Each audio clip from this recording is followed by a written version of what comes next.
I don't know how you can sit in the White House, look at what someone like Marco Rubio does. Now, Marco Rubio is up for re-election, and so he is terrified of getting primaried.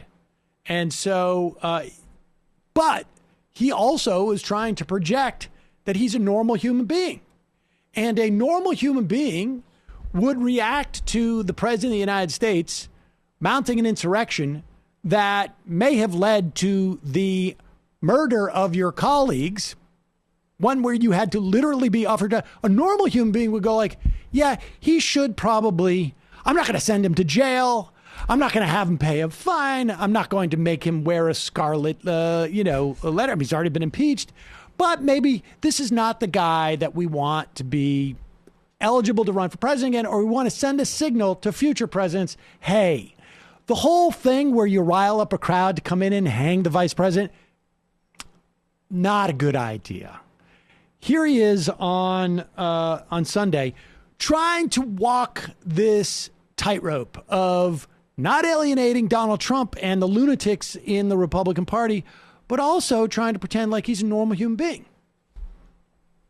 And later, Mitch McConnell spoke about Donald Trump's responsibility this week. I want to play part of what he said. Take a look. The mob was fed lies. They were provoked by the president and other powerful people. And they tried to use fear and violence to stop a specific proceeding of the first branch of the federal government, which they did not like. Is Senator McConnell wrong, sir? I think the president bears responsibility for some of what happened. It was most certainly a foreseeable consequence of everything that was going on. And I think that's widely understood. It may be even better understood with the perspective of time. I think that's separate from the notion of let's revisit this all. Okay, so there it is. There's his pitch to sound like a normal human being. I should also tell you that those white things, not AirPods. They are transistors that allow him to basically just have his program so that he comes across first as a normal human being. And then what happens is he has his staff send him a slight shock that goes into the transistors in his head. And then he turns to, here's the excuse as to why I won't actually vote for impeachment. Right. Perspective of time. I think that's separate from the notion of let's revisit this all and stir it up again. It's not, the stories are still going to be written. There's criminal justice investigations. They're going to continue to move forward. All these things are still going to happen. All I'm arguing is we have some really important things to work on. You want to really kind of bring the country together and remember once again how we can get things done. It isn't by uniformity on all the issues. It's about working through a process that allows people with different points of view to debate all that and get to a solution for the country. All that, we're going to jump right back into what we've been going through for the last 5 years and stirring it up again with the trial. And it's just going to be bad for the country. It really is. So let me ask you the same question I just asked Senator Romney. Would you support ending this trial if you can on procedural grounds that it's unconstitutional to try a president who's left office without ever getting to the issue of the guilt or innocence of Donald Trump? Yeah, the first chance I get to vote to end this trial, I'll do it because I think it's really bad for America. If you want to hold people accountable, there's other ways to do it, particularly for presidents, including, as I said, the perspective of history and even now as people are learning more about all this. But it's really bad. When you talk about situations like this is not a criminal justice trial. This is a political process. And ultimately, it is a political process that's going to inject things into our public discourse, into our debates. That's going to make it harder to get important things done. And it's just going to continue to fuel these divisions that have paralyzed the country and have turned us into a country of people that hate each other. Little Marco. Little Marco. Wouldn't even when he had the chance. He take my, the kill my. shot, man. Look at your little tiny feet. I wonder what that means. And hands. Your hands or feet or whatever. Look at all of your limbs. They're so tiny. Oh my God. It's just That's like his head. And what's interesting is he won't argue that. I don't think, it sounds like to me, he will not go as far as saying that we should take impeachment off. Like, you should not have impeachment for former presidents, because he wants to be able to use that down the road. He doesn't want to be caught in one of those Lindsey Graham situations where he's like, you can play this tape back again. No, He is, this is just like, open it back up again. Does stuff close up? Is that what it is? 14 days from when you try and hang a vice president and then everything's sort of healed? I mean, give me a break. Yeah, I mean, it's the Republicans aren't interested in rehashing tragedies that have happened. I mean, Benghazi, they wanted that to be over after those 4 people died. It so tragically just wanted in the name of national healing. 5 people died, the Capitol insurrection, and they're consistent on this issue. They're incredibly consistent on the issue. Oh, man. There's this new I don't know if you guys saw this, but there's a new PAC out called Retire Rubio 2022. You have to go check it out. They've been doing these killer ads just attacking Marco Rubio. I think they're Democrats, obviously, that are putting this PAC together, but they're annihilating him. They're running him in Florida. They're doing it on social media. So he's feeling the pressure from every angle, clearly. And what I don't get is he's like, there are other things you can do to a president. He's not the president anymore. There aren't other things you can do right now. This is literally the option. And if you don't do it now, then when do you do it? It's the only opportunity that you have to do something that has to do with his role as president. It's not just a question of him running again. Frankly, if I was a Democratic consultant, I would say to them, like, you don't want him impeached. The best thing that could happen to Democrats is that he's out there as some type of specter who could run again, because he probably won't. But what he will do is freeze a lot of the Republicans from gaining any type of steam and create fractures in the party. What you do want to do, however, is impeach him and get him convicted, not as a matter of running as president or not, although that should be a marker to basically say, presidents cannot, after an election, promote an insurrection. Like, you need to do that. You need to say that we're going to start to hold people to account, whether it's for this or for Iran-Contra or for what Nixon did, or frankly, for holding a torture regime, or invading a country by lying to your country about it. I mean, all of it. Well, they're hoping that that's what happens, right? The same Democratic Party that kind of just let that slide in terms of accountability for the president, for President Bush and Vice President Cheney and all of, Rumsfeld, et cetera.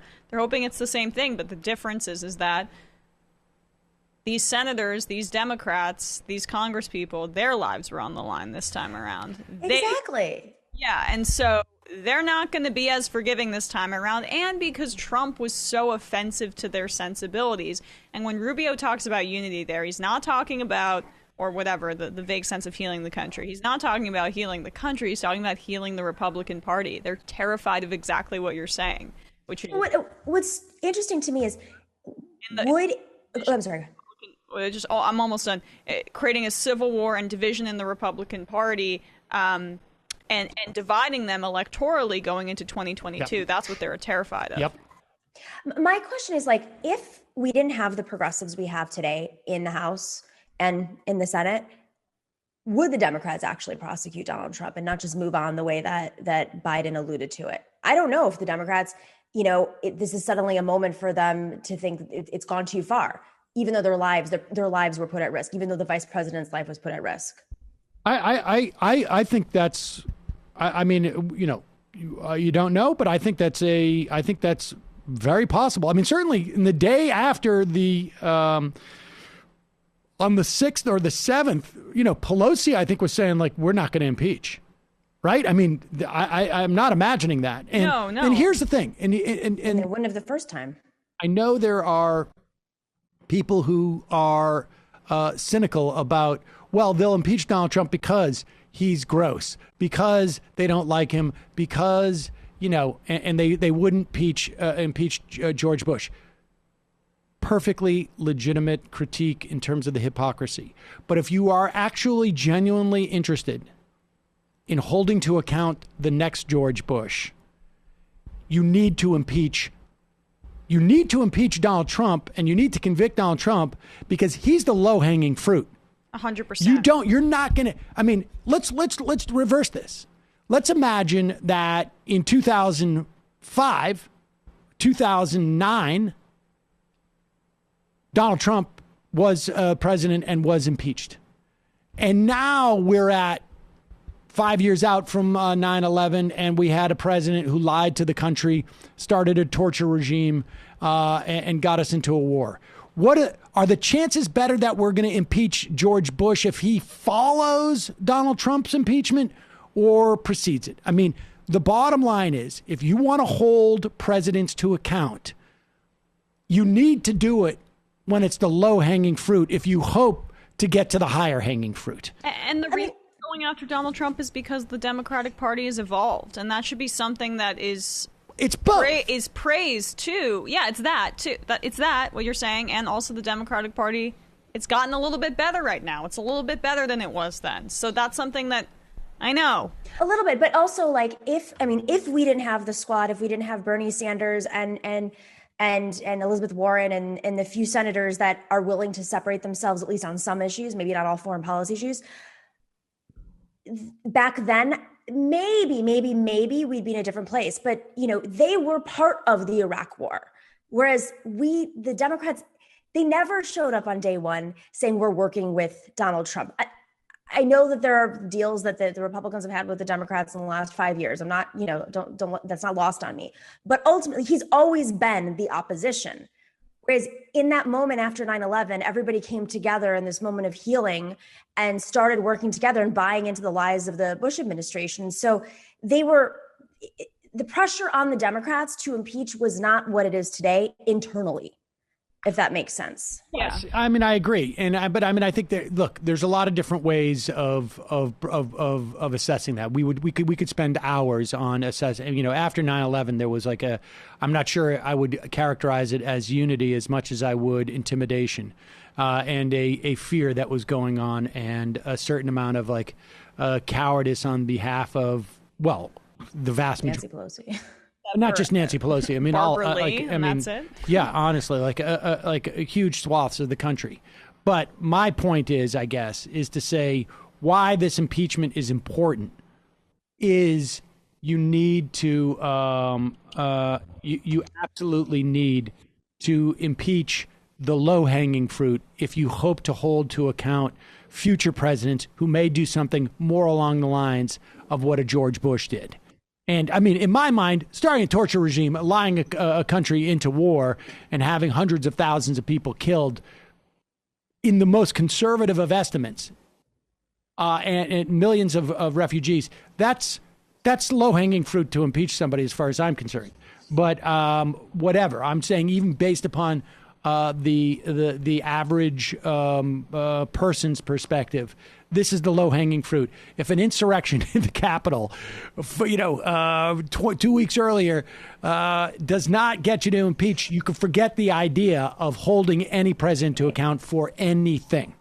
Right? Not to mention that he's isolated right now. Unlike George W. Bush, who was the most unpopular president ever before Donald Trump, he still had his gang around him that was more or less defending him in the Republican Party, give or take a few, defending the Bush administration. Whereas it's just Donald Trump, sitting alone in Mar-a-Lago, ignoring the rest of the world. So if you can't go after him now when he's alone and weak and the Republican Party has turned on him and Mitch McConnell and Kevin McCarthy can't even agree on whether he incited insurrection, they're divided. This is the moment that Democrats act. And this is the moment progressives put pressure on Democrats like Kyrsten Sinema and Joe Manchin. Because impeach. I think they're all going to vote to impeach him. Yeah, I would hope so. I think so too, but I think it's a confluence of all of the things that are being discussed there, and that's precisely what the purpose of Marco Rubio's media appearance is. It's not about protecting the country. It is about, there is definitely deadly fear amongst Republicans right now that they are at this weak point, just like Nomi and Sam, you guys are saying. And this could fracture them further. It really could. And that's why you got to do it. Yep. Hold them accountable.